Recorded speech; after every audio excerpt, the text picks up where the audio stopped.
the music of the joy of your heart breaking with a riot going on outside. So you're like crying and dancing at the same time. It's like everything's going to be okay. Everything's going to be okay, even though everything is terribly wrong. As a wise Jack once said,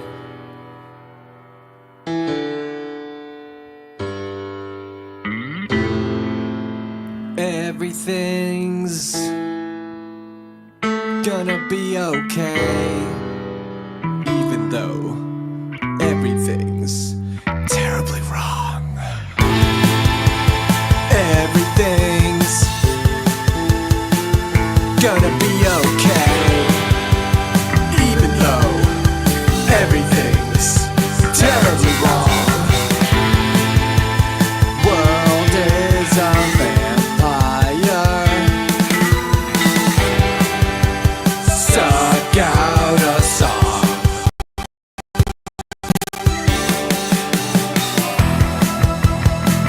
I'm optimistic, I'm pessimistic. Everything's gonna be okay, even though everything's terribly wrong. Shock and desire, we're in the upside down.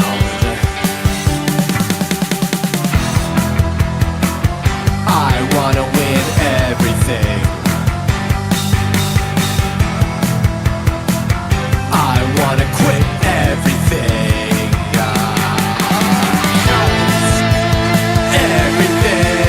Everything's gonna be okay, even though everything's terribly wrong. The world is on fire. Spark up the bomb.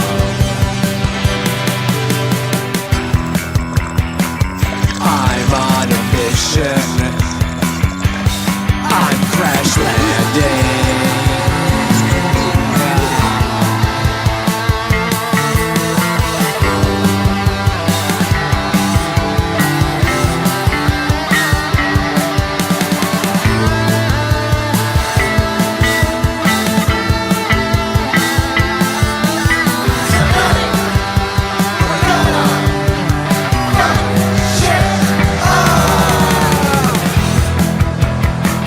I'm so confused. I feel so used. Let's light the fuse and see what happens.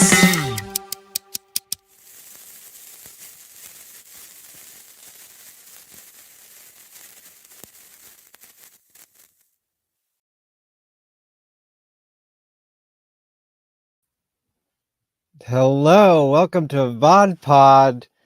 I am your host, Kevin Vonesper. Wow, I haven't watched that in like a year. I got a little kind of goosebumps.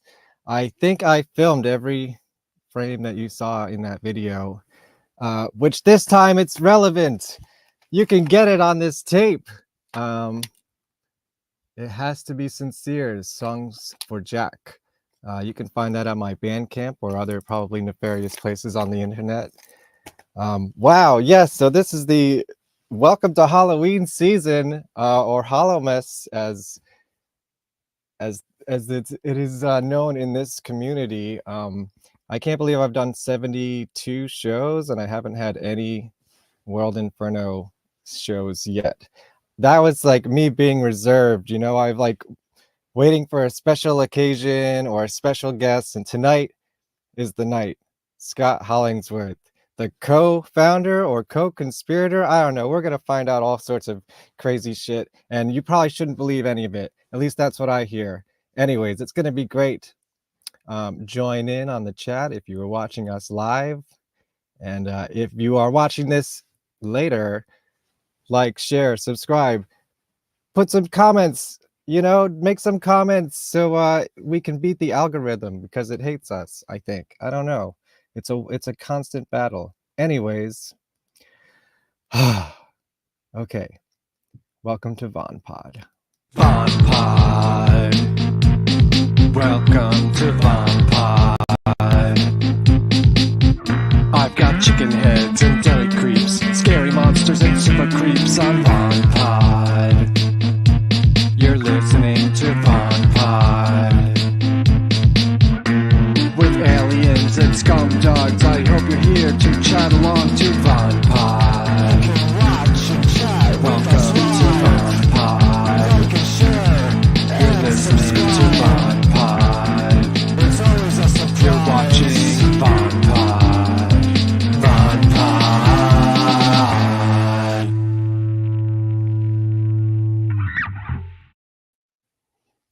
Hello, Scott. Hey, Kevin.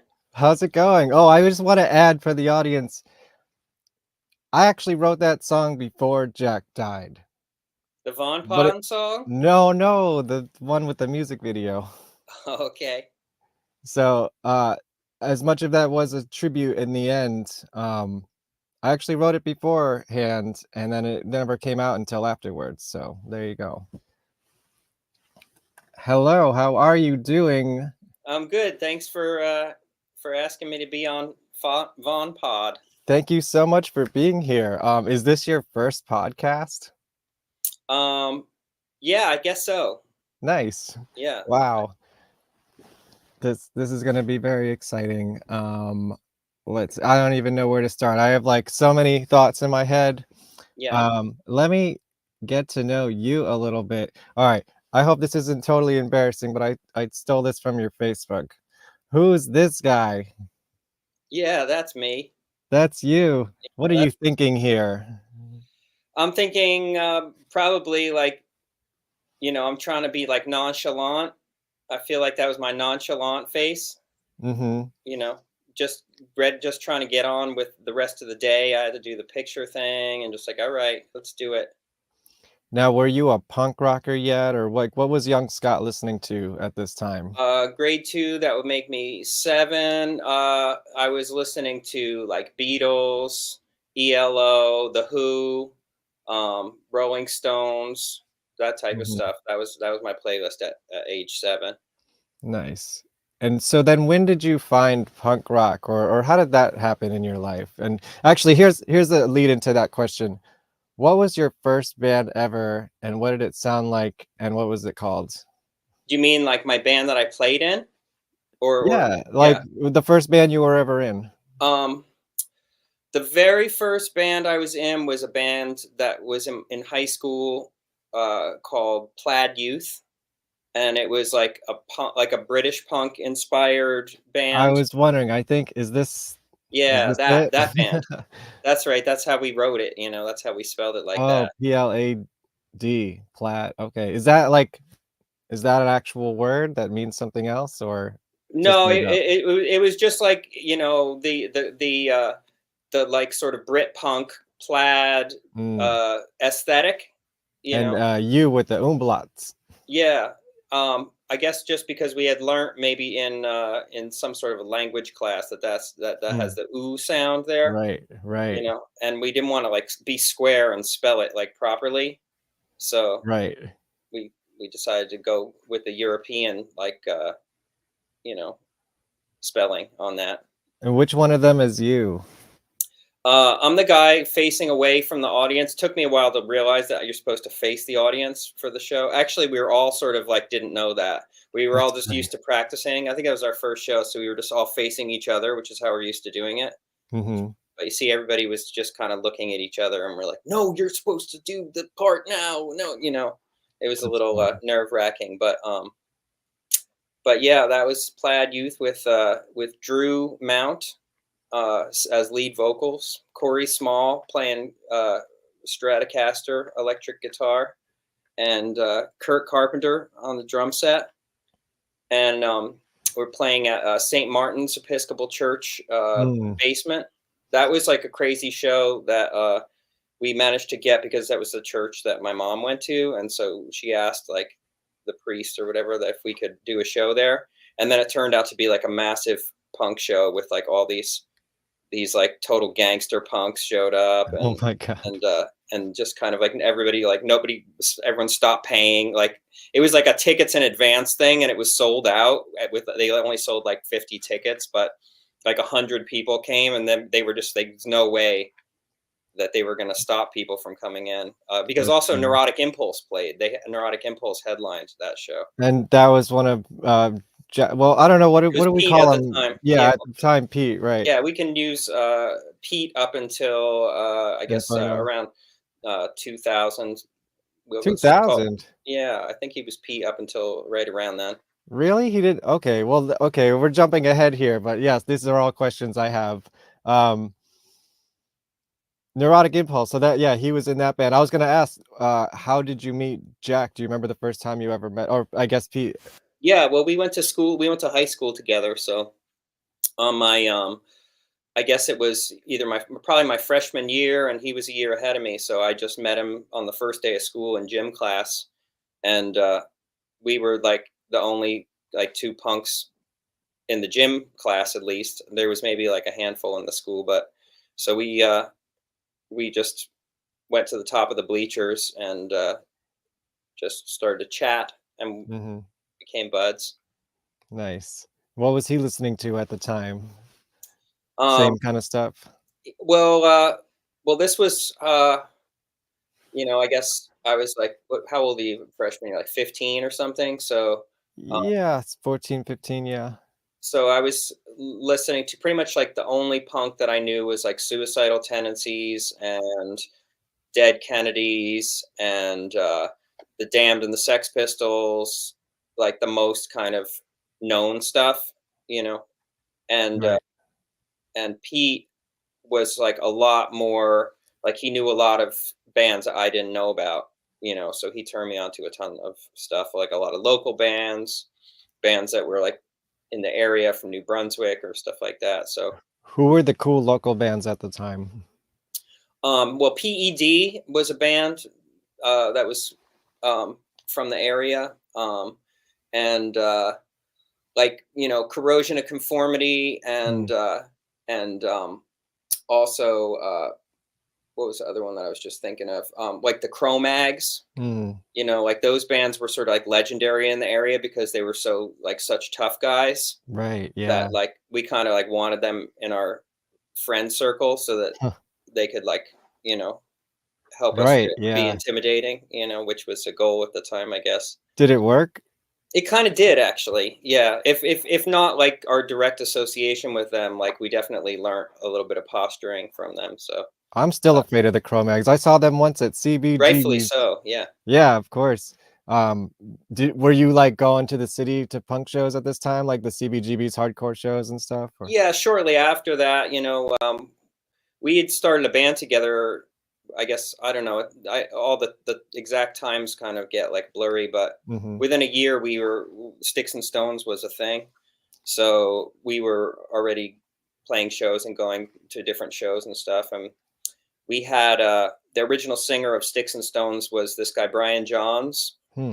who was we were 15 and 16, and he was 25, and so he would always like kind of book the shows and be our sort of like escort slash like liaison into Sure. these worlds that we wouldn't have probably found our way into otherwise. Nice. Well, I can start my show and tell. I don't have quite the complete collection of Sticks and Stones as I do Inferno, but I have a couple things. Uh-huh. Yep. So were you an original member of this band as well? I don't know as much Mhm. about this band, but I see your name here, so. Yeah, I was an original member of that band. I sort of I think I quit and rejoined that band a few times, as I did with World Inferno too. Right, I was Like gonna say, yeah. just I just wasn't like up for dealing with too much nonsense on an ongoing, you know, on an ongoing basis. Mhm. So I would, hit my limit, and just like decide that was enough Yeah. for a while. But yeah, I think that record that you held up was one that was that the first one? I am not sure. I couldn't Yeah. tell you. And I think that's like a It's reissue of the probably a songs reissue, that yeah. were the original I think cassette tape or something like that. I bought this at the Sticks and Stones reunion show. I don't know, in the 2010 somewhere. Mm-hmm.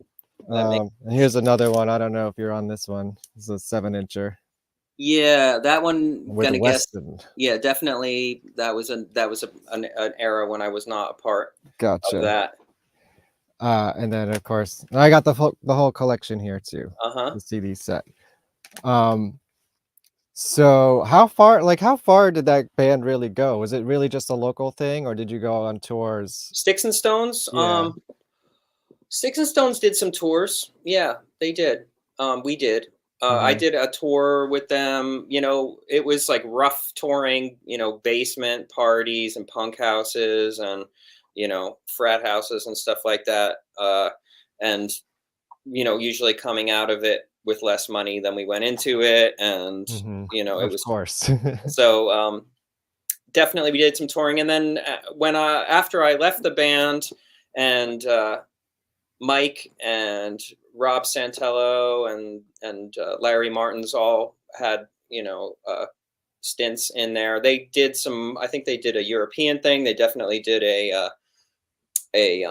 cross country thing, and that's when the van caught on fire. I'm sure you heard about that legendary. No, I don't know this story. Tell me about this story.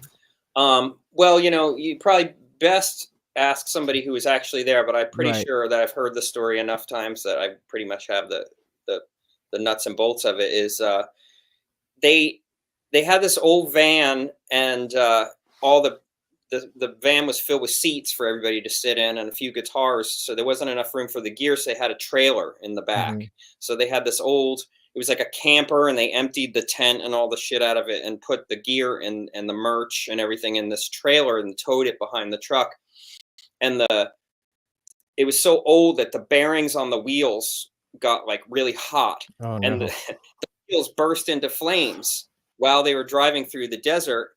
And so they pulled the thing over, and the whole entire trailer with all the merch and all the money and the guitars and everything just caught fire. And Jack, in like a feat of heroism, like opened up the trailer, and like it's pouring flames in, and he dives into the trailer, and he just comes out with his leather jacket, and that was the only thing that he wanted out of the trailer. And then they all sat and watched all the merch and instruments burn up. Wow, that's a tragedy. Yeah, I guess so. But was that how around what time was that? I couldn't really venture a guess, but that was the era of Mike and Rob Santello and Chris Colello, and it was probably there was an album called Coop Flowers Can't Fail, where I had a picture. I'm gonna believe you. I really don't know much about the Sticks and Stones. All right. Yeah. Well, yeah. There was an album that whenever that album came out, it was just before or after that. Gotcha. Yeah, I mean the imagery sounds familiar to me. I probably looked at it. That's a crazy story, because that band kind of coexisted with Inferno for a while, right? Yeah, for a while. I think that the members of Sticks and Stones, like nobody really, I mean, members of Sticks and Stones weren't super psyched that Jack was focusing on another project. So I think it kind of fizzled out pretty quickly after we started, working on writing songs for that band, Sure. And I think part of the catalyst for that was that Jack didn't want to just keep doing, he wanted to be able to like expand into other realms a little bit, and not be kind of boxed into this sort of punk thing that Sticks and Stones had always been, like just a guitar quartet, Sure. Yeah. Well, let's get into Inferno. I should probably introduce sort of my fandom for the audience. I think I think my fandom it can drink now. I think it was 21 years ago that I discovered World Inferno. I think it was about 2003. Someone took me to my first Inferno show. Um, I didn't get it at first. When I heard the recordings, I didn't get it at first. I had to see it to really understand it. And like it was actually a double show. They played an early show and a late show. So I saw them twice in one day. The first time I ever saw them is at the Knitting Factory, the one on Leonard Street in New York City, before after the Garment District and before Brooklyn, you know, because there's like a whole ton of knitting factories now. Hmm. And I saw like the whole band, they dressed in suits and dresses, and the whole audience did too. I remember there was just a pile of suit jackets in the corner that people just threw their suit jackets in and then ran into the crowd. I was just like, this is insane, you know, because it's like the energy of punk rock, but the music is much different, I guess, as you were alluding to. So I guess, so I kind of missed your first era of the band. You know, this was like just The Best Party had probably just come out around this time. So, Hmm. and I think for half a second in the music video for Brother of the Mayor of Bridgewater, you can see me stage diving at my first Inferno show. Oh, So cool. there's that. I know it's on video somewhere. Someone was bootlegging that shit. But that you started like about 10 years before that in like 93, 94, right? Yeah, I guess that probably sounds about right. Yeah.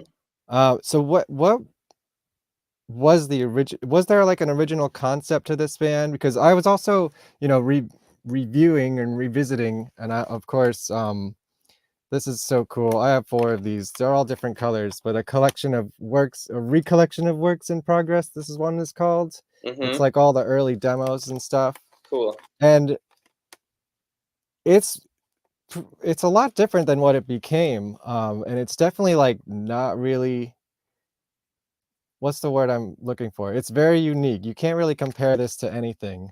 And the material was a little bit more subdued than what it became as well.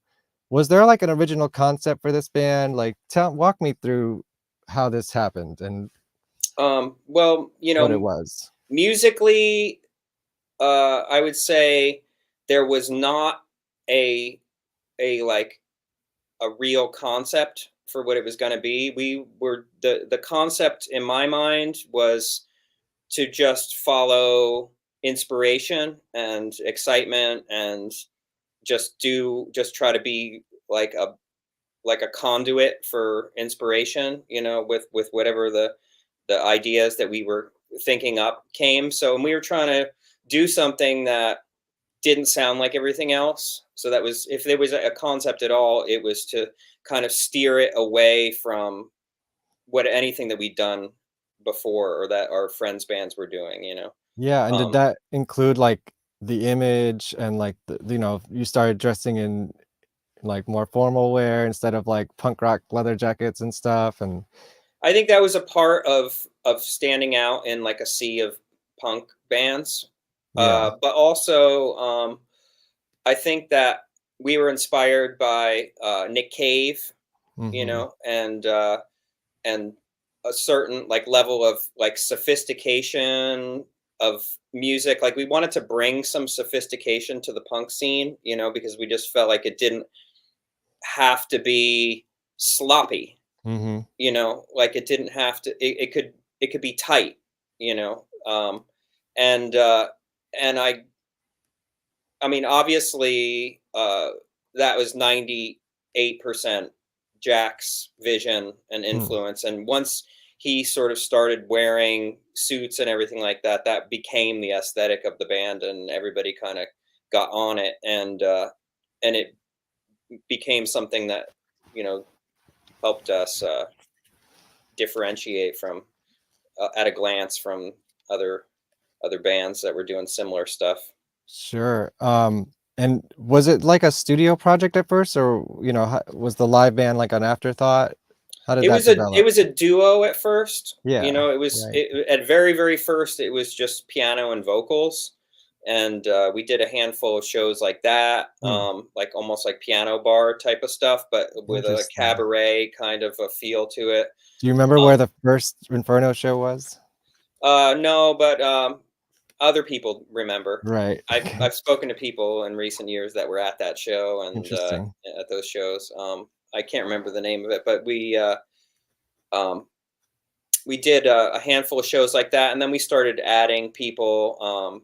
Ben Koch, the drummer, was a guy that I was roommates with, you Oh, know, okay. and so we had him come in, and all of it, all of the first record, Bridgewater Astro League, was a studio project that we were kind of almost done with by the time we started getting band members. Right. So we basically got the band together to like finish off that recording. We just found people to play on the recording and then wound up talking him into being part of the band, like Peter Hess Hmm. and Lucky. Ben and Lucky, right? And there was, a horn section including Mark Horrigan and some other people that didn't last as long. Hmm.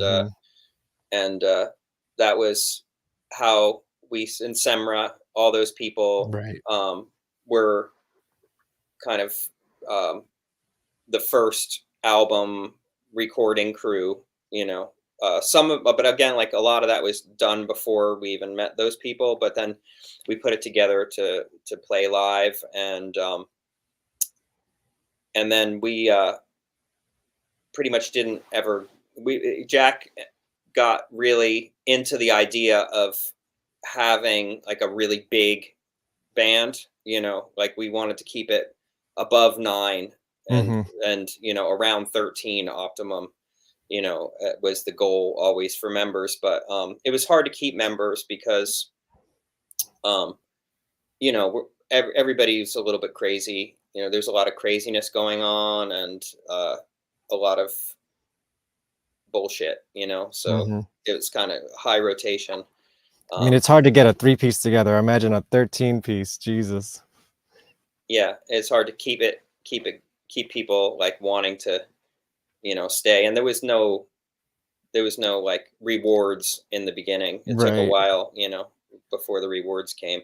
Sure. Yeah. Well, I love the idea of the collective sort of spirit, and I've kind of adopted that myself. That and the other band that I'm in sometimes, Green Jelly, if you are familiar. Mm. We have over 1,000 members, and it depends on who shows up at which show. Oh, Like, that's cool. so it's Yeah, technically a different band every night. So, yeah, but where World Inferno is very tight, we're very loose, so there's a yeah, difference there. yeah. One, I mean, I think it was intended to be tight, but I think there was certain lineups that were tight, but there was mhm, many years of it not being tight, sure, that's so fair. uh but But the that's part of intention it. was there. The attention originally, at least from my perspective, was to have something that was a little more polished and Yeah, you know uh than other stuff that we've done. yeah. So let me rewind a little bit. See, I did have a question about Ben Koch. Now I learned he's your roommate because I noticed that you did work on this record a little bit, Eve's Plum, Uh-huh. which was a cool band that he was in with his brother, right? Right, right. And before he was in Inferno, and before the singer was Vitamin C. Holy crap, right? Yep, yep, This Colleen. was a very cool record. If you ever wanted to hear Vitamin C in a alternative rock band, this is it. Yep, Eve's Plum. That was how I met all those guys. And then Ben and I became roommates after we did that album. So Okay, yeah. so it did start with this. Yeah. Well, my Nice. relationship with Ben did, yeah, Sure. for sure. And Michael and Colleen as well. Right, And right. Chris. Um, that's so cool. So, you were like already getting into like working in studios and stuff by then, or what's the story with that? Yeah, I was always doing that. That was like since the get-go. I always wanted to be on the production end of things and arranging and recording, more of a studio thing. I always have you know, a love-hate relationship with live performing and the whole everything that goes along with that. So Hmm. I definitely my comfort zone is in the studio Sure, more than right. on the stage.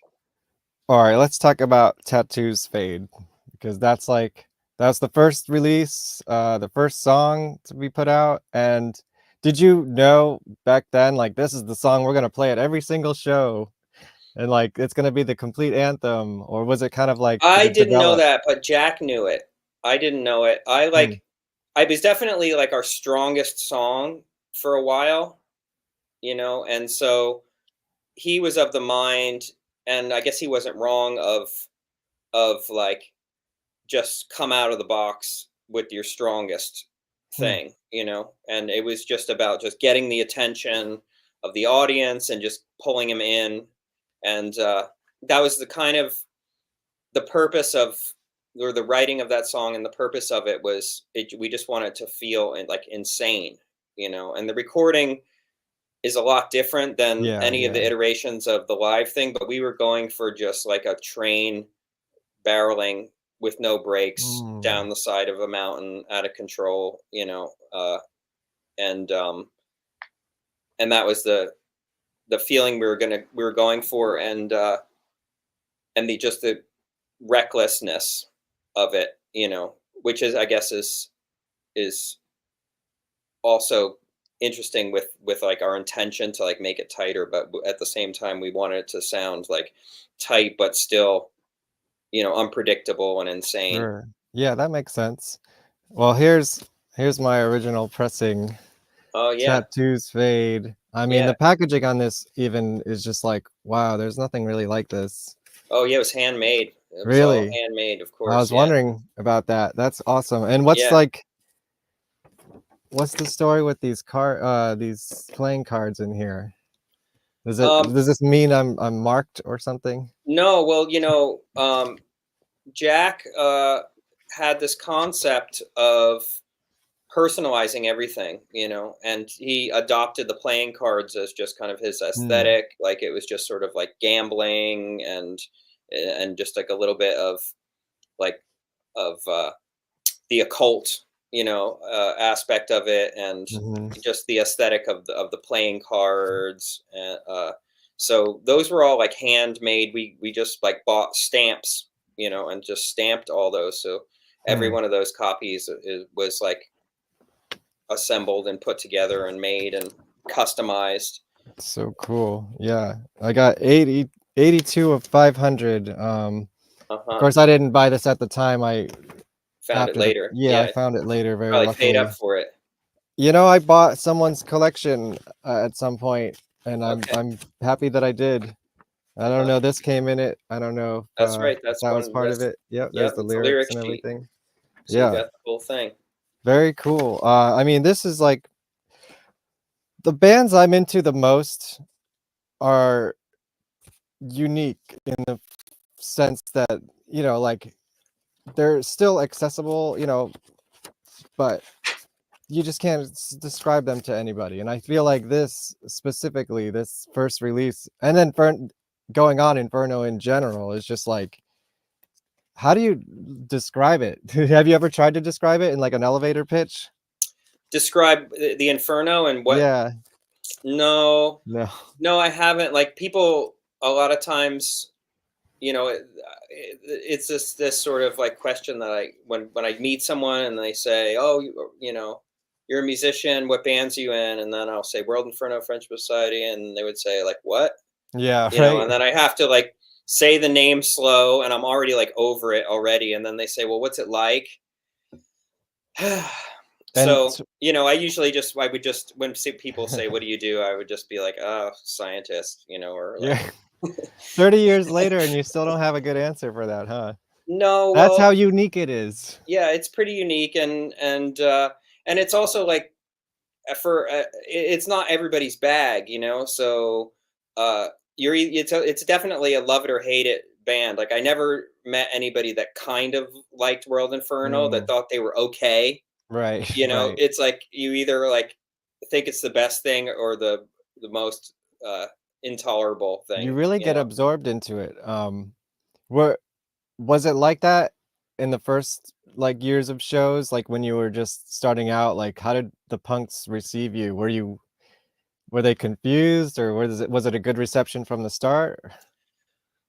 I think that it was mixed, as it always has been. You know, people that when we were playing a punk show, if someone just was there to see hardcore punk or punk period, they were not always like pleased or satisfied with what we were delivering. You know, Hmm. but a lot of people were kind of, again, it was either they were blown away or like left, like hated it.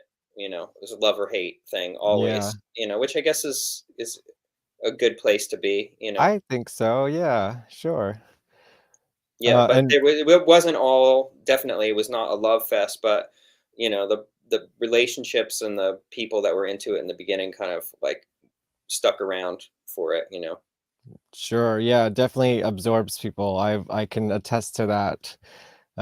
It's how I used to shake my demons out. Now I have nowhere to shake my demons out. That's like the only show I would go to and just like get nuts for.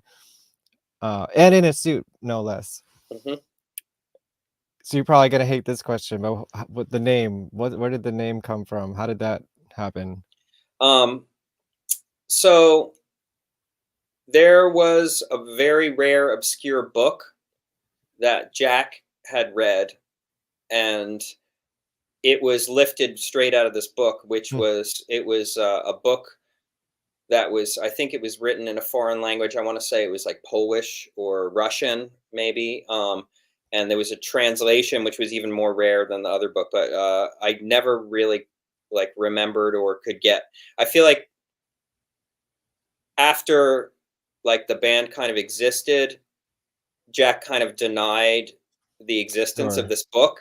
You know, like didn't like want it to be known that it came from this book. But anyway, the idea was that um, it was like the devil was having a conversation, and he was talking about how like hell gets a bad rap, and that like everybody's always saying that heaven's so great and that hell's so bad, and that hell needed like a PR Hmm. department, and so that the devil was thinking of enlisting like a PR department to like be a liaison between earth and hell to show people that hell isn't so bad.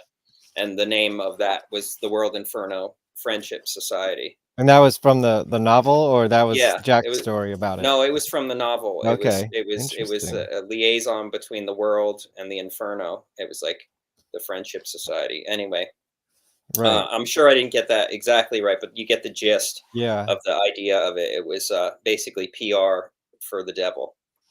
So I'm checking out the credits in here and the tattoos fade, and it's well, you guys switched your names, Peter Hollingsworth and Scott Ventantonio.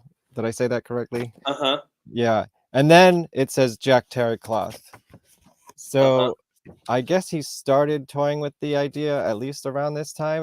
Was there like a thought process to him being an alias or a character? Yeah. Well, there was.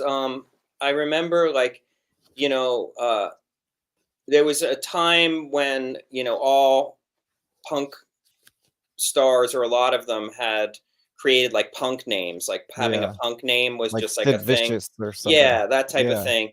So Jack decided he wanted to invent a punk name for himself.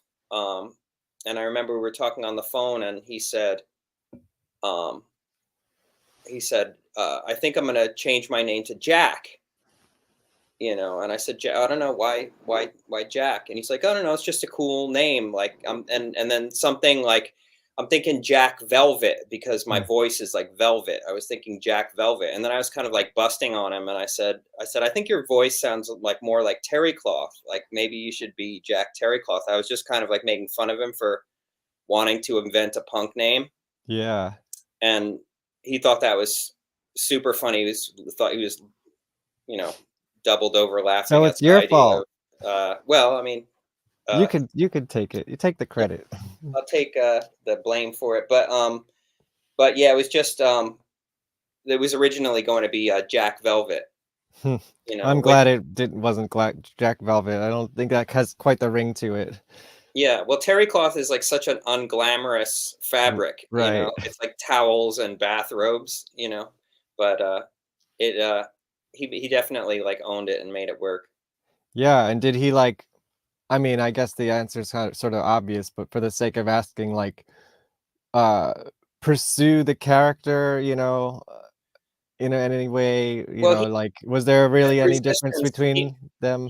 Yeah, well, I mean, initially he just announced that he wanted to be referred to as Jack, and anybody that was used to calling him Pete like refused, and he got a Mhm. lot of resistance. But it wasn't long before the people that he knew after he changed his name were more numerous than the people that he knew before, you know. Right. So then there was no stopping it anymore because he just was introducing himself as Jack and at shows and whatever. So everyone just started to think of him as Jack, and 100% there is a different person there. It's an alter ego, and it was that Peter was completely like extinguished by a certain point. You know, there was nothing left of that character at a So, certain like, point.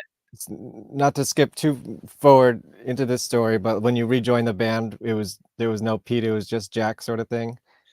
Um, well, I I would always call him Peter when I Mhm. wanted to bring him back to reality a little bit, Mm. because the Jack Terrycloth character uh, lived in a universe that he constructed himself, and it wasn't subject to like laws of physics or other people or finance or anything like that. Like, it didn't have to, you know, that character didn't have concern itself with himself with things in of the physical realm. So Sure. sometimes we had to go back to being Jack, but it became harder and harder over the years to like, get in contact with that person.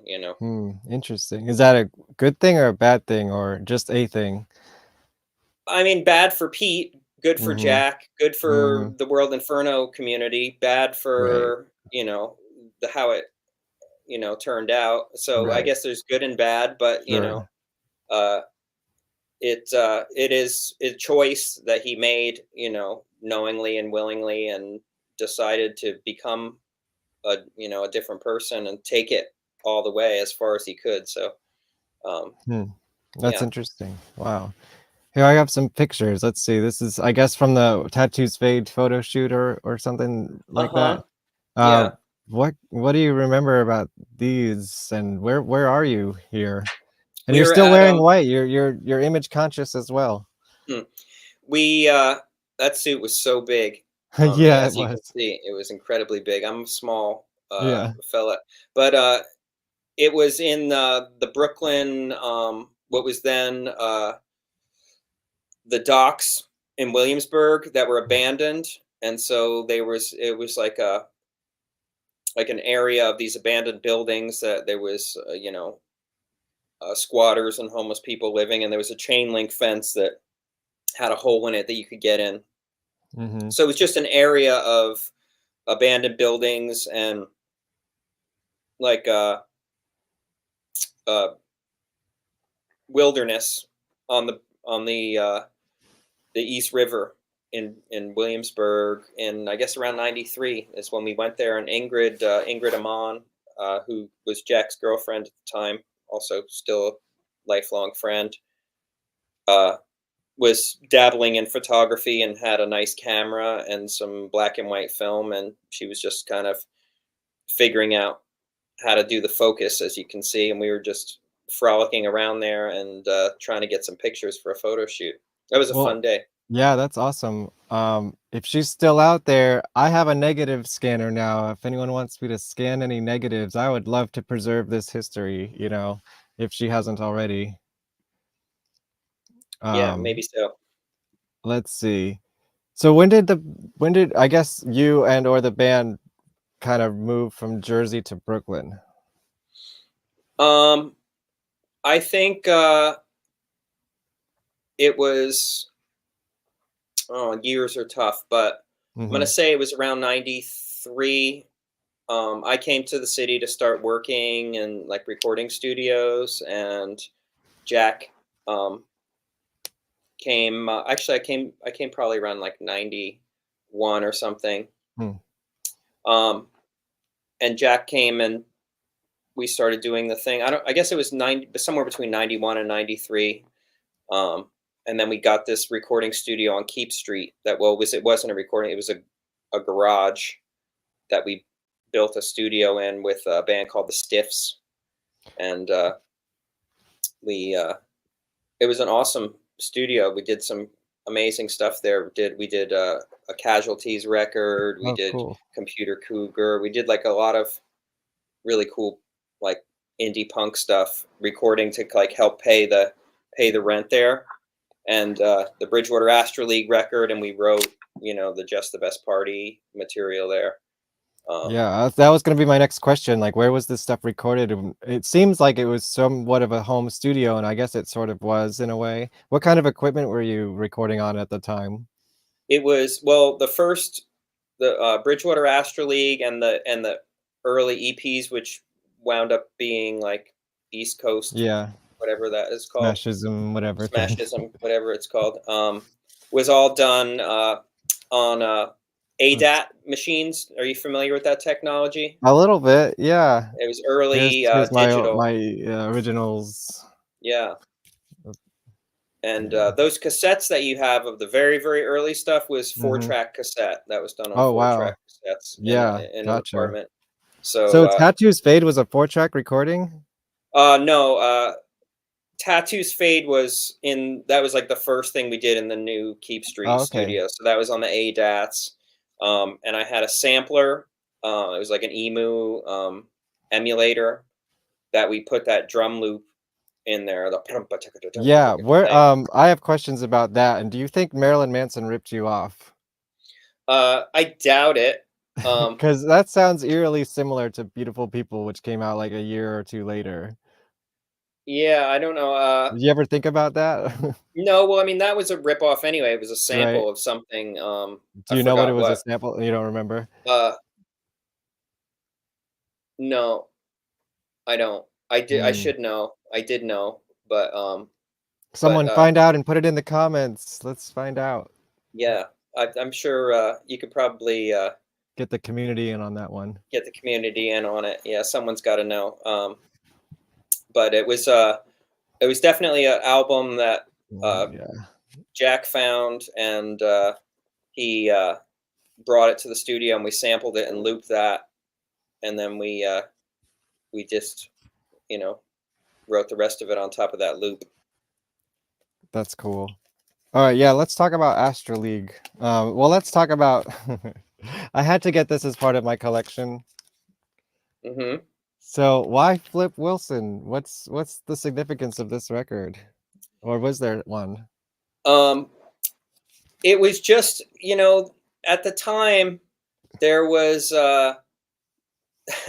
there was like these comedy albums, that these comedians would do, and Jack had just snagged that out of his dad's record collection, and we would listen to it, and we just thought it was so funny. We would just listen to it and laugh, and it just became fun. Like, it was just a funny thing. It really had no real, like, meaningful significance except for, and when we did that song, The Evil Dance of Noslo Pilf. Yeah, which is Flip Wilson backwards. Yeah. It was just a quirky thing that, like, we were just joking around, and Jack that was the lyrics that he did. And then he kind of ran with it and kind of became a little bit like obsessed with Flip Wilson for a while. There might, now that you mention it and I'm digging in my memory banks, I feel like he had some type of like a dream, about Flip Wilson. And so that's kind of what like locked it in as something of importance to him, Somewhere on the astral plane. Yeah, perhaps. I know we had these guided meditation tapes that we would listen to, and we would astrally project. We would listen to these things while we fell asleep, and we would, project onto the astral plane and have these lucid dreams, which we were super into doing. Yeah. and we wanted to Wow. like it was such a mind-blowing experience that it was just what we were into, so we just wanted to kind of put that out there, in a way, but it's kind of like a little too much for most people to know what we were talking about. Well, We yeah, I lost still a lot have of no people. idea. I was gonna ask, what's the true story behind the true story of the Bridgewater Astral League? Like, what? How? Like, I have so many questions. This is so confusing, but also fascinating at the same time. Is this Yeah. some sort of story? It's some kind of like a concept record. So all of those songs on that album are to some degree biographical. They're Hmm. all songs about things that happened, and the way that they're threaded together and that they're kind of made into seeming like a concise story is pretty loose, but Yeah. they were all things that were inspired by actually people, like things that actually happened, um, and so um, at the time we were doing a lot of psychedelics. We were a lot of, and we had some experiences, some stuff that kind of changes you. Like I don't know if Hmm. you mess with strong psychedelics, but sometimes the next day, you're not the person you were the day before, So you pile a Right. few of those experiences on, and then you start taking that with you in your daily life and realizing that reality is mutable and that your thoughts create your universe and stuff like Hmm. that. And then uh there was a lot of that was a big part of it, and I think we were trying to kind of convey that, but at the same time it's hard to really convey that stuff without the direct experience, so we just kind of let it just kind of sit there, and people that were able to decipher it did, and most people just got Well, confused by it, like you I'll did. tell you what's indecipherable is whatever the fuck this is. What is this supposed to be? Is this the lyrics? Yeah, that's the lyrics. That is so impossible to read. Yeah, it I guess is. that was done on purpose. Yeah. The So It's pretty one of the wild. uh, one of the Can't even see it. original members of the band was Sue Kovacs, um, and she did the art for that. She just Mhm. she's a graphic designer and an I mean, it artist and looks cool. a I'll give her painter, that. It's just and she was very much just it was like high concept. The mhm. whole thing was, and we just had so much trust in what she did that it was just like great, yeah, okay, and I think that the idea of it being encrypted Hmm. was also something that was appealing to us. The whole thing of it being somewhat indecipherable unless you really really try to, Sure. was part Is of the plan. was there a significance to this map in the back? I mean, I know it's Bridgewater, right? But Yeah, I well, know all there's those like some places that are marked with the number of the song.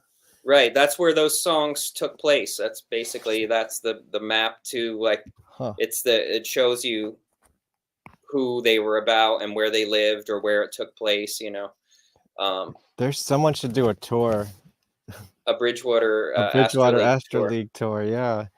Yeah, I don't I'm know not why I've sure. never thought about doing that. That's crazy. Yeah, should rent a charter bus. Yeah, right? That could be the next Halloween adventure, Hollow Mess adventure. Not All that right. we would ever go anywhere that we're not supposed to go on Halloween.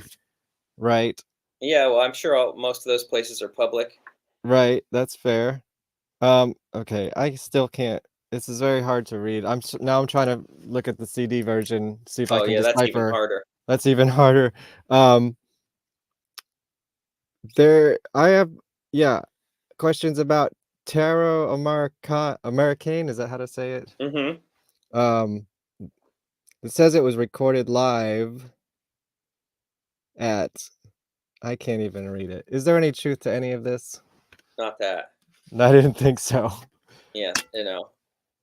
There's a date too. What Suicide Hall, December 23rd, 1995. There's Is a there any lot significance to any of that? made up. It's all that's great. Okay, cool. I think we're done with the Astro League. Whew.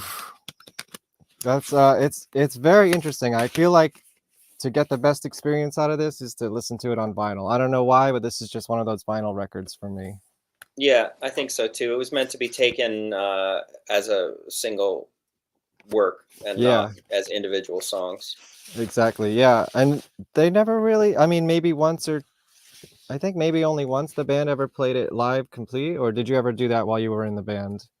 We did it a couple times while I was in the band, just to promote it, Mm-hmm. you know. But it's not really generally regarded as the band's best work. You Right. know, like some people appreciate how weird it is, I think, and some people like it best for that reason. But song wise, it's not. It doesn't have all the catchy numbers that Yeah. the later years had, or something. Not later, but the middle years, let's say. Yeah, yeah, I hear you. Although when you see those songs played live, they do take a new life. I will say that. And I will tell a quick story. And I had to actually sneak into this show. No, I didn't. It was on my birthday, February 27th. It must have been 2004, no, 3, maybe something like that. Maybe I got into Inferno in '02. I'm not even sure. It was at a Bridgewater VFW hall. And I was like, oh my God, we're Inferno actually playing in Bridgewater. I have to be there. I have That's the pretty whole cool. thing filmed. It's on YouTube. You guys can Oh look wow. it up. And they did do a couple songs from that as an encore, and everyone went nuts. You know, when they played Bridgewater Astro League, that's a great live song. And Tarot American is also a great live song. Mm-hmm. That's So cool. just that's my story. Yeah, nothing nefarious ever happened. And then so okay, you were talking about the next album's Just the Best Party, which you're not on the record, right? But you helped write it. Is that what's the story there? Yeah, the writing of that album took place in the period just before I left the band. And then Eula and Franz basically replaced me as, you know, because I was playing like the bass on a organ patch and the piano. Hmm. So they got a bass. That was the first time there was a bass guitarist in the band Oh wow. was Eula. And then that was kind of like, you know, the era of, I think maybe like that lineup. Yeah, that's when I enter the story. Uh-huh.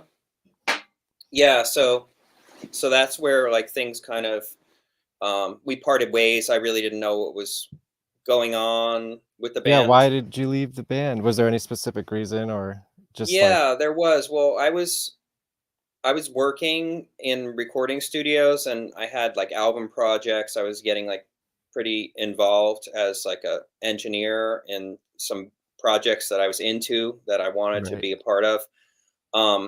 And Jack really wanted me to like focus 100% on the band and was giving me a lot of static about it, you know.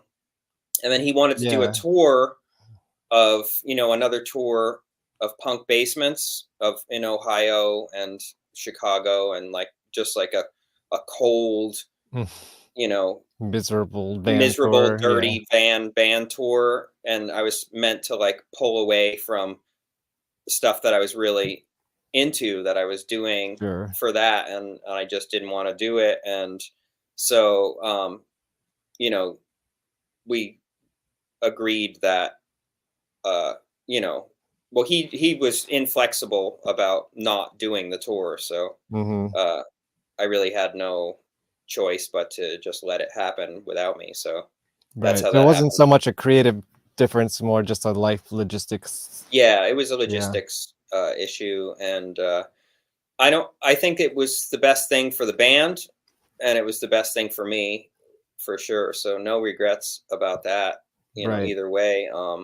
I think that having Eula in the band, like the best writing that I think the band did was, the Jack Eula Lucky combo. I can agree with you You there. know, Yeah, I mean, those are uh, the golden years. I think Red Eyed Soul is probably the band at its peak. for sure. Yeah, I would agree. And Yeah. I loved because I was like right in the middle of it. I was watching those songs happen, as they were happening. Hmm. Very magical moment. Yeah, those are the best songs. I think everyone can agree. Yeah, So I think that it was just meant to be that I'm gonna just like disappear for a while so that could yeah, happen and sure. take place, and and so um, it was only after like that lineup and the lineup after that Yeah, like fell apart that Jack like reached out to me. Um, yeah. How did you? I guess we'll skip to there. Like, yeah, how did you re-enter? it's a crazy story. But again, Sue, one of the original members, was always really close with both of us. We never fell out of contact. So even when Jack and I weren't talking, Sue and I were always talking, and Sue and Jack were always talking. And she just did like a Parent Trap thing Mm, where she like told me Jack wanted to meet me and told Jack I wanted to meet him, and like got us to like both show up at a bar. And we went and we had some drinks, and then um I think so. My my perception of this thing, I will never know exactly what happened, but I feel like Jack had a little anxiety about meeting me, and he took a bunch mm. of drugs. Okay. So when he showed up at the thing, he was kind of fine for a while, and then he freaked out, and he accused me of not being me. He Oh thought that I no. was someone pretending to be me, and he got really mad, and he like threatened me. And then there was like money that we'd put on the bar for the drinks, and he like did this like maneuver where like he tried to like distract me, and then he grabbed all the money that was on the bar and ran out of the bar. Okay. And just like disappeared. But he was like, you're not fucking Scott, like he just had like a psychotic episode Was this like in the bar. unusual for him? Well, I hadn't seen him in Right. many years, Yeah, this is at least so I 10 didn't years or something, know right? Yeah. whether it was normal or not, and Right. maybe it was, and there, it was like obviously like I don't know, maybe it was just like a lot for him to process or whatever, but that happened, and then he like texted me, like he started texting me after that, like never acknowledged that, and I never like busted his balls about it or whatever, because Hmm. I guess figured it was what it was. But then he just started texting me after that, kind of regularly, and wanted to like get together and write. And then we got together and wrote. I was working at a different studio, and he came over and we wrote. We had like 2 really prolific days. We wrote sick of people being sick of my shit, and one other song. In 2 days we wrote and recorded 2 songs. That's great. But I told him, like, I don't like, I would love to That work with ended you in up the on studio. this record, That's right. And one other which one you're on there. listed as co-conspirator in, but you're Uh-huh. not actually on the record, right? No, I didn't play on it. I told him that I didn't want to like rejoin. I didn't want to play. I said, but let's just do this. Let's just come in. We can write songs together, and you can take them back to your band and record them and do what you want with them. Like have do with them as you wish. So we did that for those 2 songs, and I feel like he got. In fact, I know that not people in the band weren't happy that happened. You can Oh. imagine that. Well, Like, this was another like reforming of the band era. I feel like this was sort of like everyone left and then he kind of scrambled this one together sort of deal, right? well, I think what happened was I that think Ben is on this again as well. maybe the recording of that was so difficult that the band broke up during it Oh, again. you know. So by the Right, time that album was done, everyone had quit except right, for because that was Sandra like and the Jack. Brian Biglione era, and they did Right, like those Martin VC recordings, and then those never came out officially too. right. Right. Okay, that makes sense. Yeah.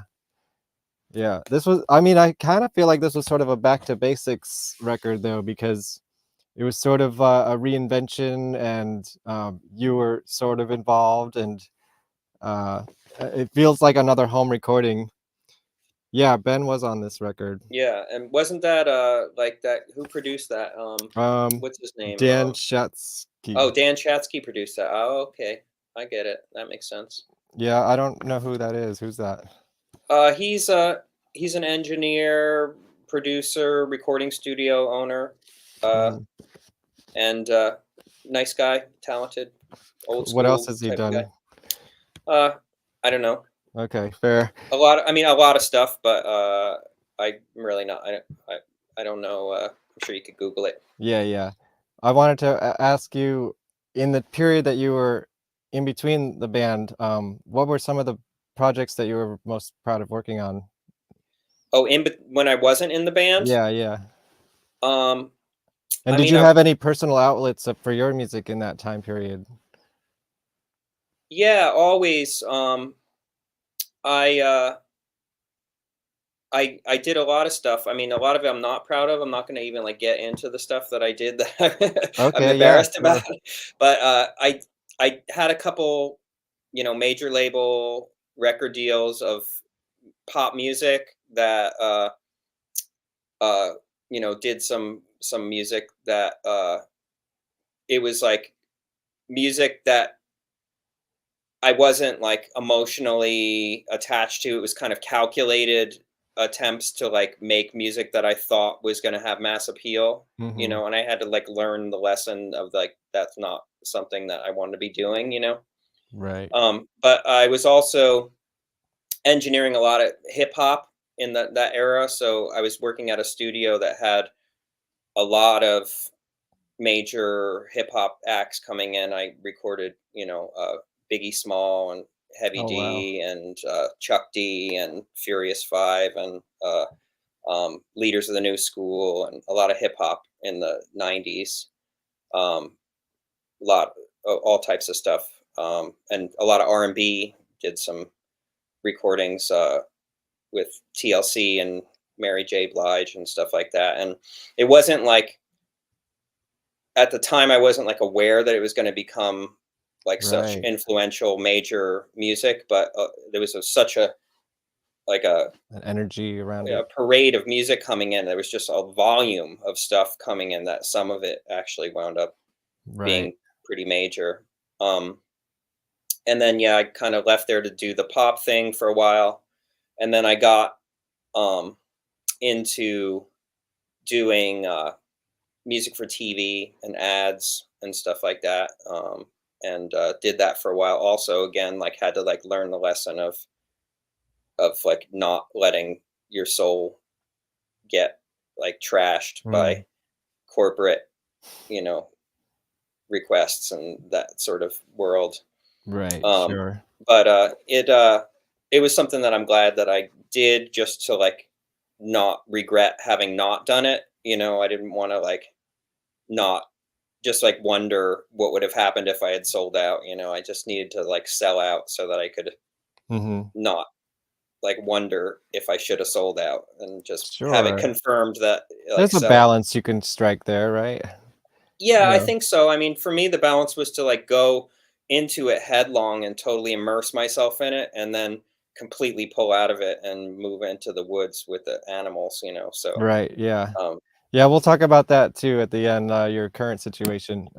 It's been about an hour. Are you still good to go for a little bit? yeah, Because I here still we got go. questions. Sure, sure. Lay 'em on me. Okay, cool. Well, I mean, so how did you get convinced to actually rejoin the band? And here's a cool picture I have. I think Doug Glass probably took that. Yeah.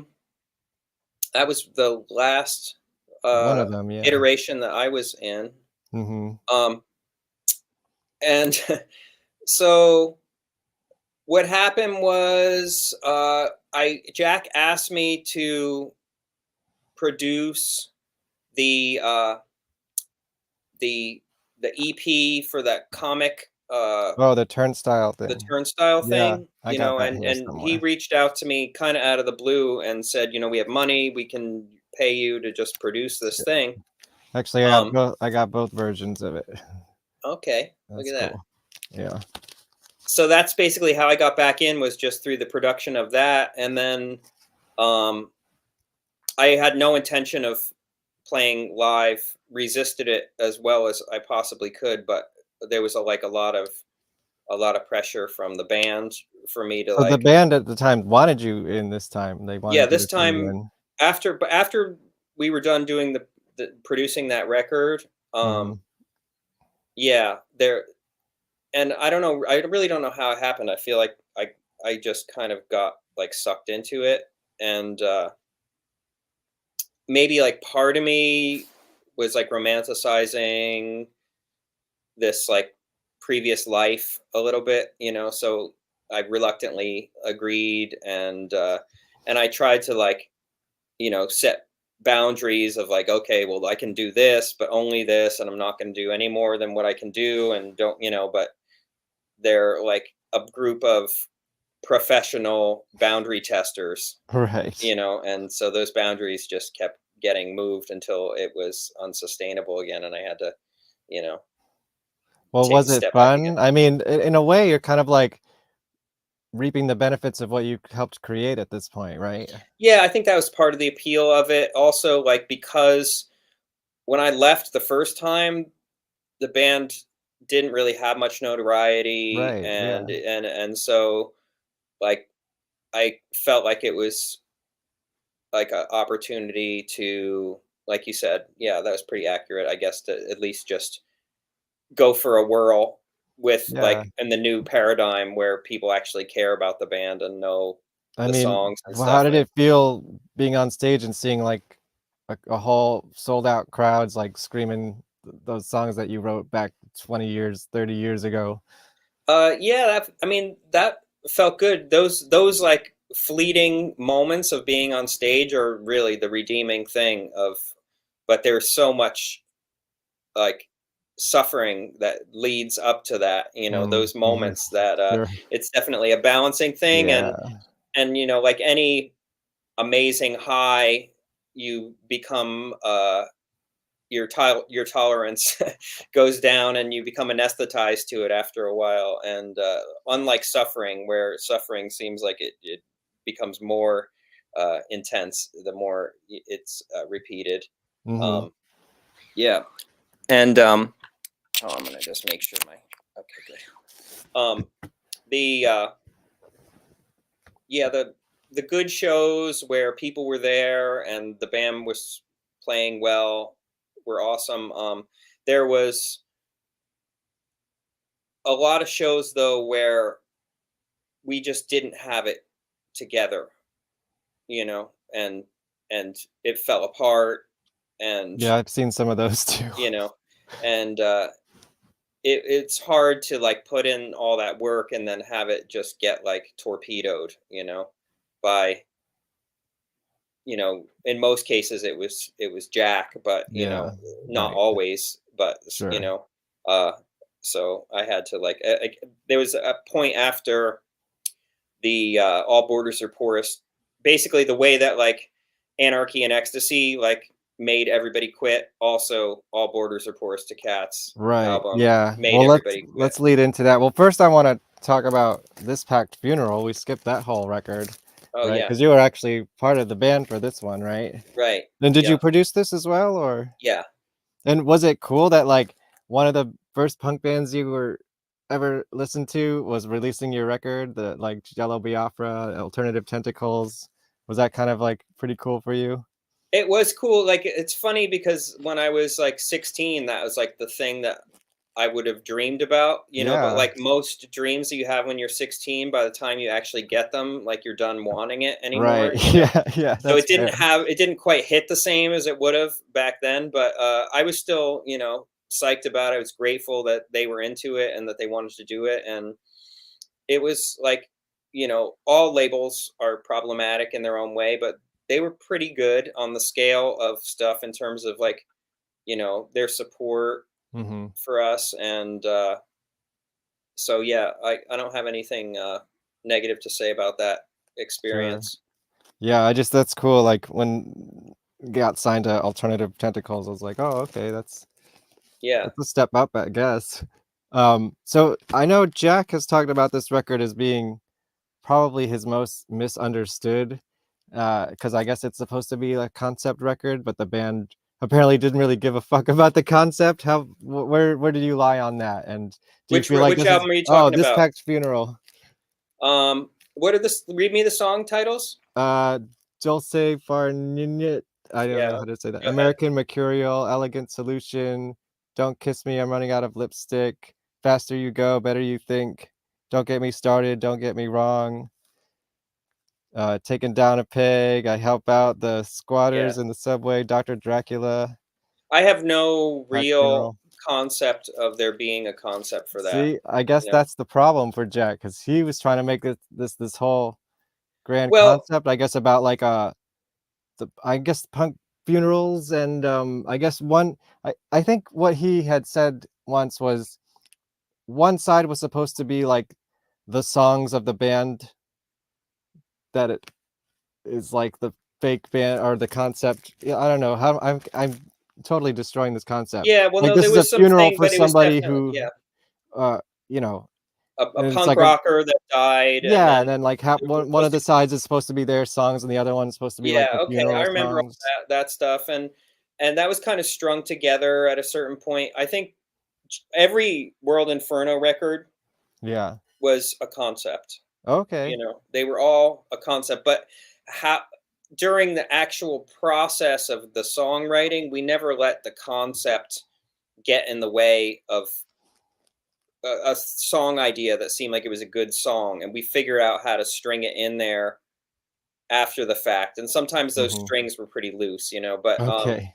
but in the case of that one, now that you mention it, there was like something that but it was the songs themselves are not all about the same thing, and they weren't Hmm. really written from the perspective of this other band. It was sort of like after the fact, just Right. Sure. discussed and decided that this was gonna, the album after that, the All All Borders and Borders. Forest and Cats. Yes.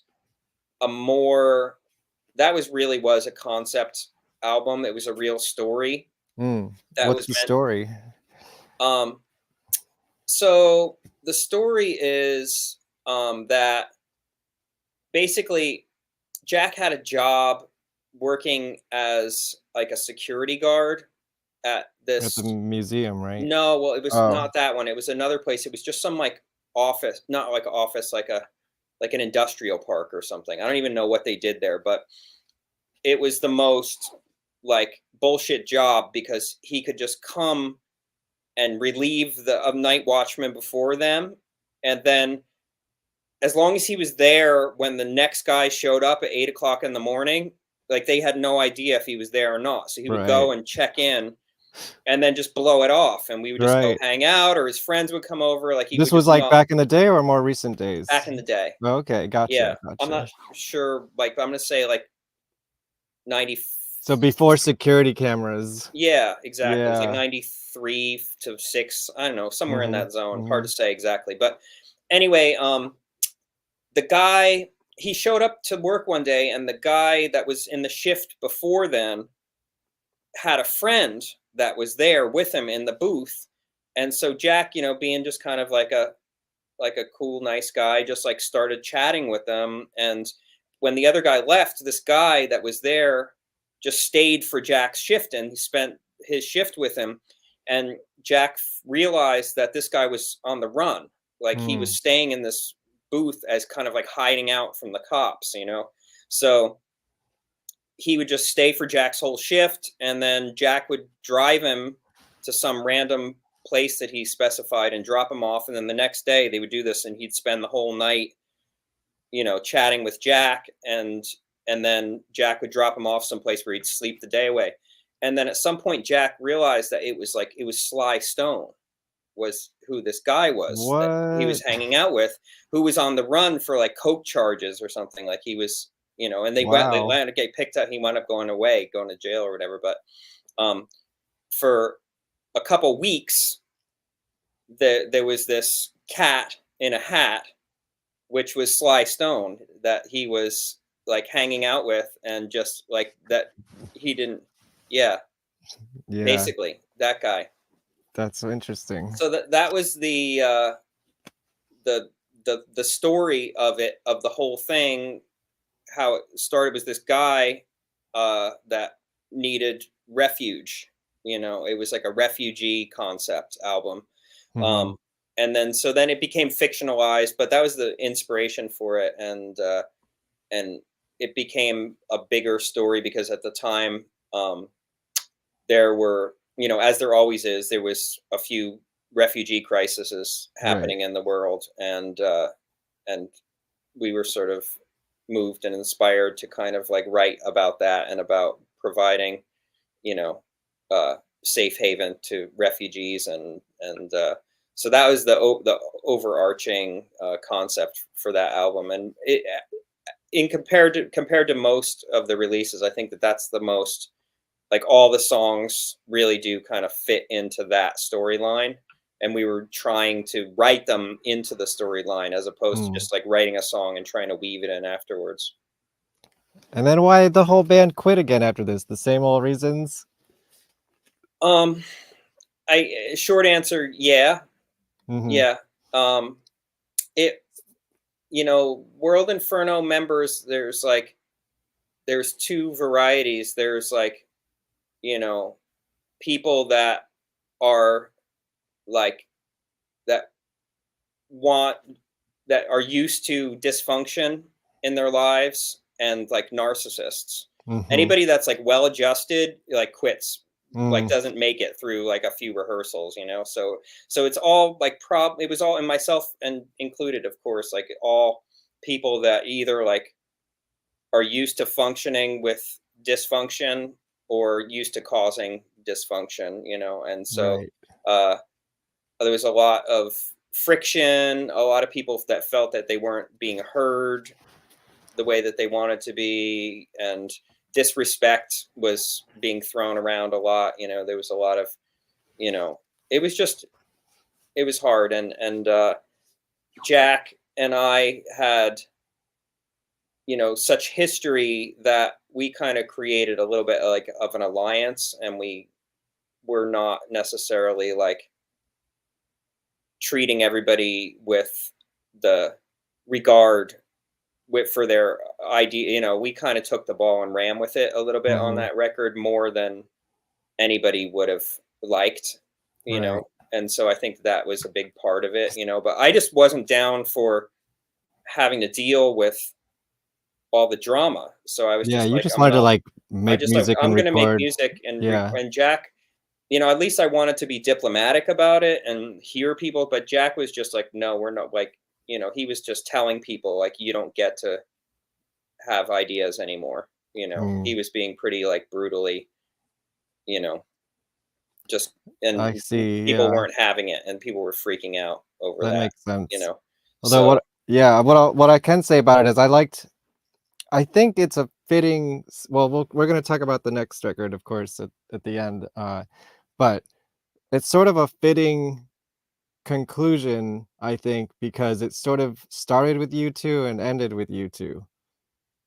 oh, the last album. Well, we're gonna talk about that next or soon, but I mean, all Borders, Uh-huh.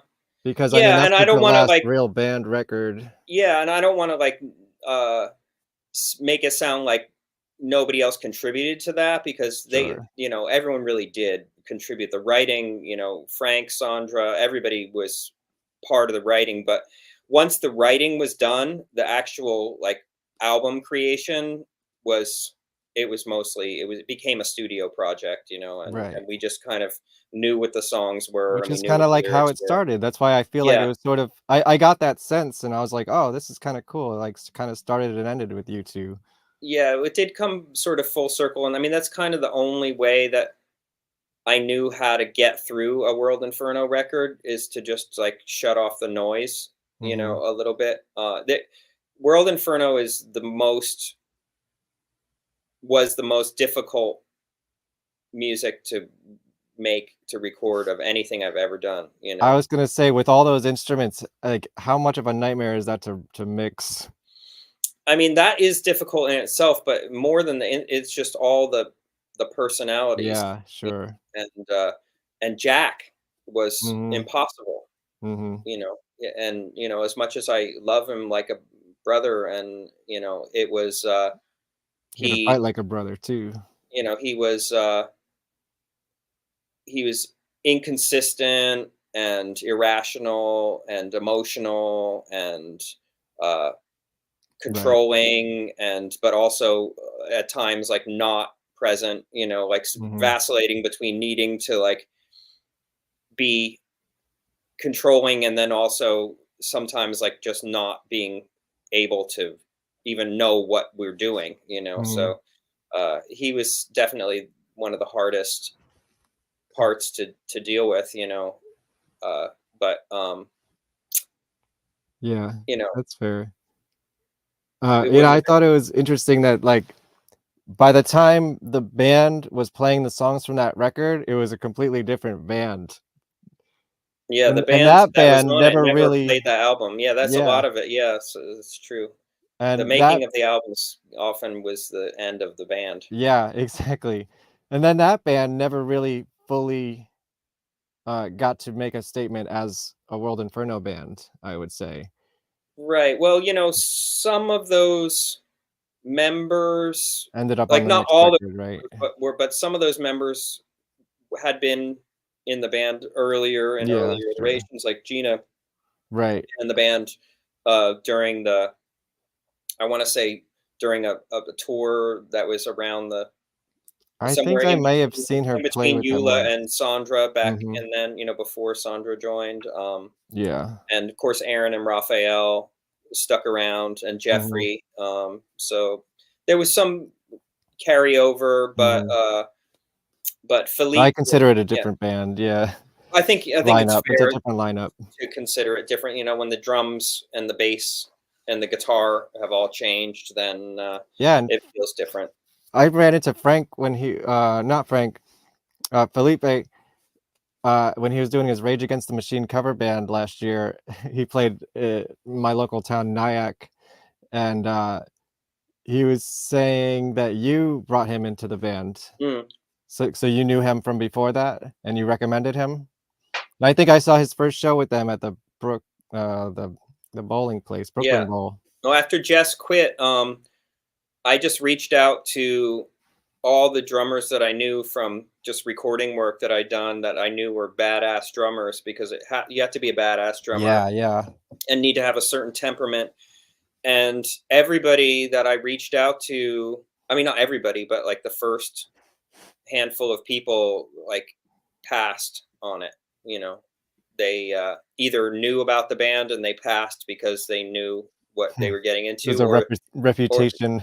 yeah, or they didn't know about it and they passed because but and it's not like I reached out to that many people, I think, but Philippe was perfect because he's like a kind of like a skilled drummer, like he could learn it and do it Yeah, I right saw him pretty reading quick. it Yeah, during the first exactly. show, And and I'm like, so "These are not easy songs to learn unless you're, right, like, there for 20 years, like, listening to it. If you're just yeah. jumping into it, that's gotta be a real difficult position." Yeah, because he's really trained, and he's just trained as like a studio, he's Yeah. used to like learning.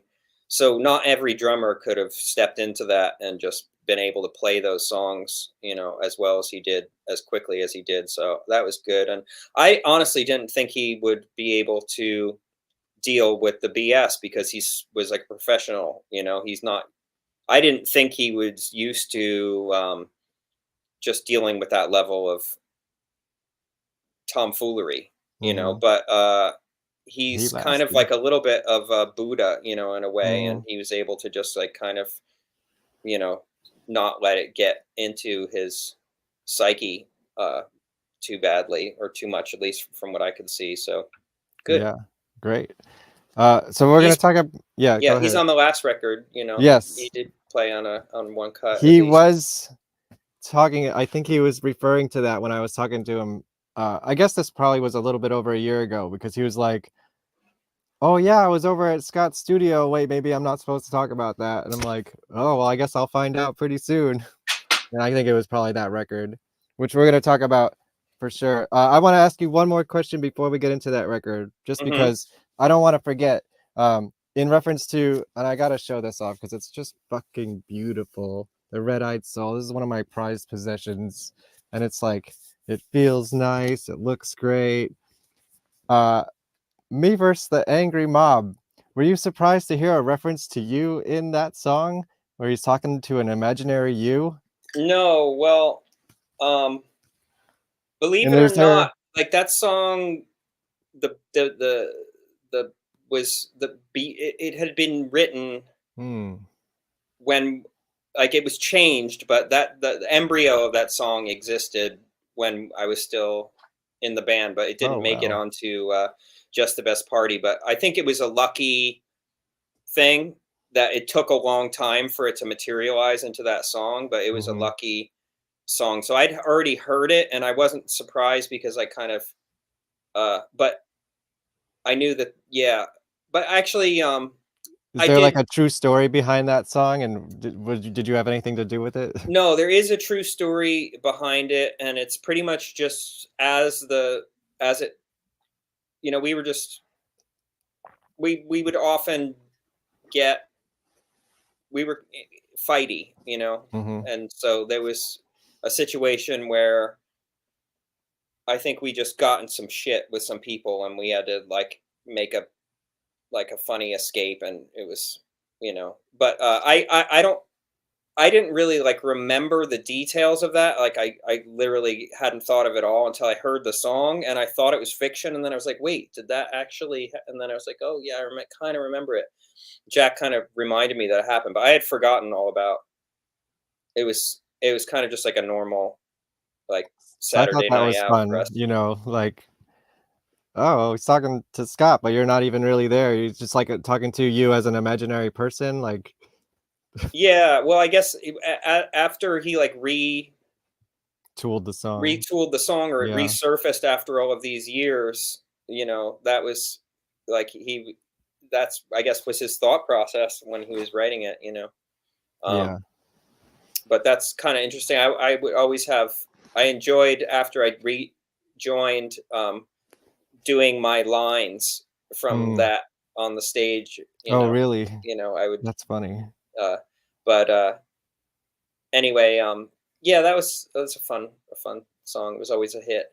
Yeah, Yeah, it's that a great record's one. great. It's a I great mean, record. and the audience reaction to that song is always amazing to watch. It like took up like a whole life of its own in the live show. Okay, let's talk about the latest and greatest. I got to show this awesome Jack bag that it is housed in as I Hmm. pull it out. Valhalla, definitely. I mean, this kind of came as a real surprise. Like, I know when it was kind of pitched to the fans, it was just like, oh, there's a collection of demos or something. And this became a whole separate, it's a way more than a collection of demos. Before I elaborate, would you care to explain exactly what it is? Well, so after Jack passed, um, we it became a conversation that certain people were having about, like, okay, what do we do with the unfinished material, and it was it was clear that it had to come out in some form. We needed to get these things out there, but there wasn't quite enough, like, a lot of the songs that we started to write and abandoned, we abandoned for good reason. Like, they weren't Hmm. very good, or they didn't get flushed out. A lot of times the lyrics were hijacked for another song that was written later, as Hmm. some of the case with some of those. There was a lot of reasons why, some of those songs were written by uh, people that quit the band, and then they were in their possession, so there was a lot of obstacles to getting them out.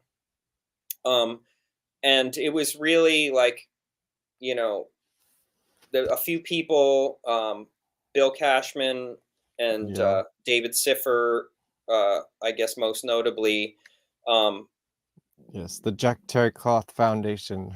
that's right. Mhm. They decided to, kind of help to give what was needed to get what was needed to make it happen. It was like important enough to them to do it. So they did the fundraiser, Yeah. um, which allowed us to have a budget to actually finish it. Yeah. 'Cause And then this is an album. This ended yeah, up as an album, and it's not just a collection of demos. You totally transformed it into an album. yeah. The I as I was going through the stuff, like I just couldn't put stuff on it that I thought sucked, you know? Fair. So I just had to have as much time as was needed to get it to where I didn't think that anything on there sucked again. And some things in there I still a little cringy about, Hmm. but uh, I think that most of that cringe factor is very personal to me Right. specifically. Um, but it just took replacing whatever needed to be replaced, and everybody who I asked to be a part of it was super cool about it, and everybody crushed it and just delivered.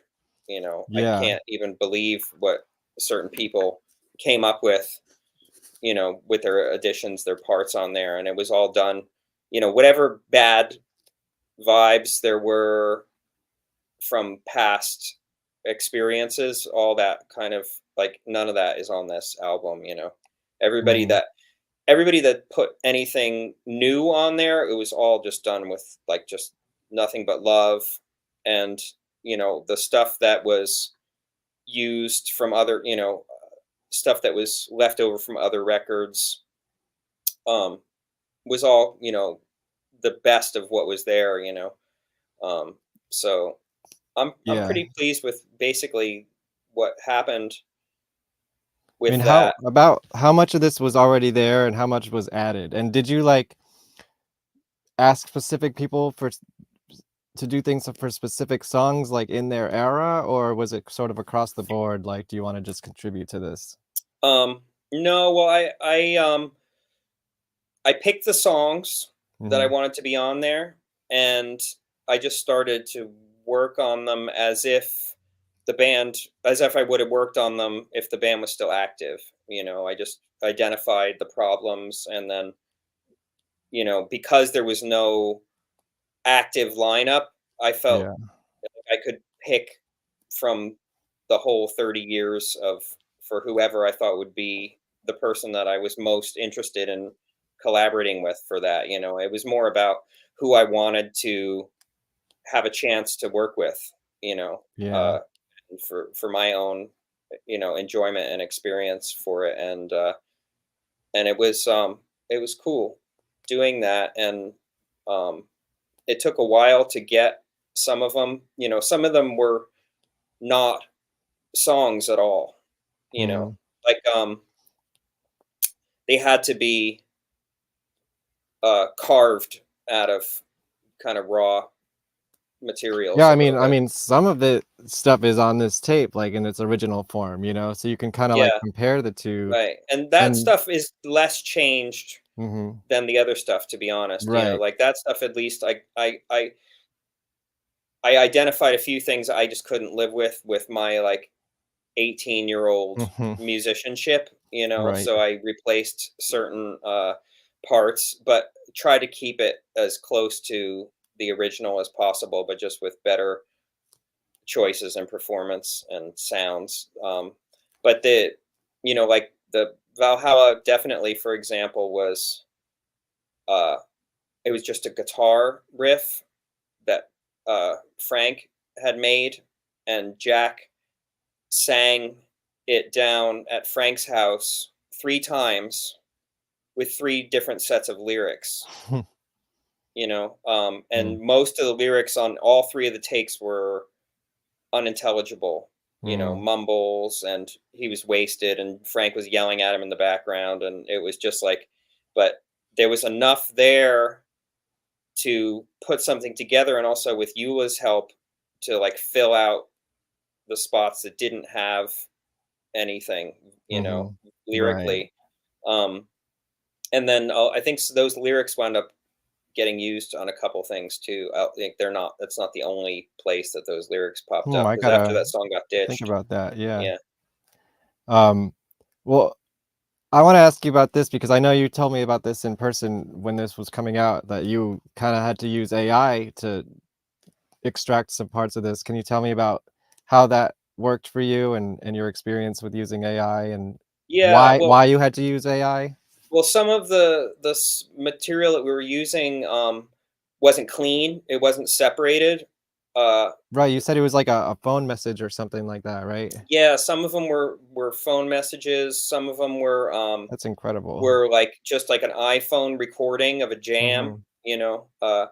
and the only thing that I wanted to really save from that was the vocal, the Right. part that I couldn't re-record. So I was able to use la la la AI to extract the vocal with pretty good results, excellent And results. then did you have to like cut it up and snap it to the grid and sort of kind of Um, I don't know. Maybe I did a little bit of that. I mean, like with the old stuff, like the 4-track recording Mhm. stuff, that was all done with drum machines, Right. so it had its own grid kind of in Mhm. there. Some of the other demo stuff, like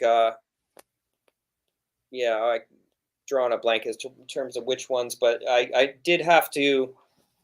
I don't think I Probably like really like foolish forced things for anything to a sleep. grid that wasn't. Yeah, for Mhm. sleep, for example, that was one, but we kept the original map of the song and people were Yeah. able to just overdub. But I don't think I ever like forced anything to a new timeout or a new grid. Just kind of Mhm. we just built the track around the vocal. But for sleep and those older ones, the '90s ones, tried to preserve the vibe of it. But um, the for sleep, if you've heard the original, Mhm. there's like the guitar is just going through the whole thing. It's just playing this lick and it's like loud and it's annoying, and I just thought like I would never do that. I would never like do that now. It was just seemed like an Was that immature. you? No, Jack played Jack it, did it, yeah. but that's what we came up with for the P. It was just like, it was a very busy kind of annoying to me guitar part through the whole thing, and I just thought this one was always supposed to be like a lounge number, like a you know like something that you would Right. hear in like a jazz club or a cocktail bar or something with a band playing in the background. Mhm. And it's supposed to be like a sleep, like a almost like a lullaby. So Yeah. that's why we decided to do like the jazz thing. And um I was you know Sue, uh who I keep bringing up, Right. is she's a medium. Oh, So okay. um so she was like, I would hang out with Sue and she would give me like Jack's feedback Hmm. on all of this stuff, and she would give me his notes on the record as we were doing it, and I would sometimes take that into consideration and go Interesting. back and do some of his ideas, but usually I would just um, have Do your own thing. yeah, have Yeah. Sue tell him It's like, "Oh, that's interesting. yeah. Well, thanks anyways." So some of these are obviously, songs that ended up on the last album as well. What were the difference between those recordings and, uh like, they all Borders to Cats yeah. and those songs, Well, are they, like, completely different than what ended up on the album? you mean the original demos? I guess, I mean, Yeah. whatever's on here compared Yeah, to all the borders last are porous record. to, yeah, they're all completely Carnival at My different. Back. Carnival is pretty much what it Right. was. Carnival didn't make it onto the All Borders album, as All Borders are porous to Cats didn't make it on because it utterly sucked. However it was left, it was like Well, I it mean, was that a song horrible is on the song. album, though. No, it's not. All Borders Are Porous to Cats? It's not on the album. The album's named that, but it's not on that record at all. What? Yeah, we pulled it because it just kept sucking. Yeah. I'm like, I can't believe that. Wait, but Yeah. okay, wow. I'm surprised. I can't believe it's not actually on this record. How did I know that song before then? Was it on anything?